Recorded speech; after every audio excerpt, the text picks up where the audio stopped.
নমস্কার, সৃষ্টি একাডেমিতে সকলকে স্বাগত। আজ আমরা জানতে চলেছি আর্টিকেল নম্বর 16, যেটি ভারতীয় সংবিধানের 25টি পার্টের মধ্যে তৃতীয় পার্ট অর্থাৎ মৌলিক অধিকারের অন্তর্গত।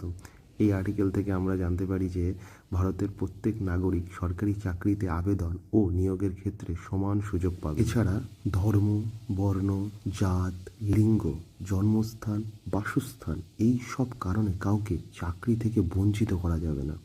অর্থাৎ শুধুমাত্র যোগ্যতার ভিত্তিতে চাকরি দেওয়া হবে, কোনো বৈষম্য করা যাবে না। এবার তোমাদের মনে হতেই পারে যে ধর্ম, বর্ণ, লিঙ্গ, জন্মস্থান, বাসস্থান এগুলো তো মেনে নেওয়া গেল, কিন্তু জাত অর্থাৎ কাস্ট, এক্ষেত্রে তো যারা এসটি, এসসি, ওবিসি তারা বাড়তি সুযোগ সুবিধা পেয়ে থাকে বা আলাদাভাবে রিজার্ভেশন পেয়ে থাকে, তাহলে কেন হবে সেটা?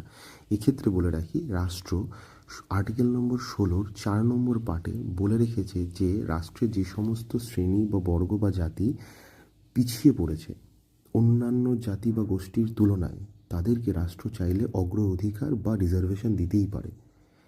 এবং প্রমোশনের ক্ষেত্রেও একই ব্যাপারটি প্রযোজ্য। অর্থাৎ আর্টিকেল নম্বর 16-এর 4-এর A নম্বর পার্টে প্রমোশন সংক্রান্ত বিষয়ে বলা আছে যে তারা আলাদাভাবে বাড়তি রিজার্ভেশন পেতে পারে রাষ্ট্র যদি চায়।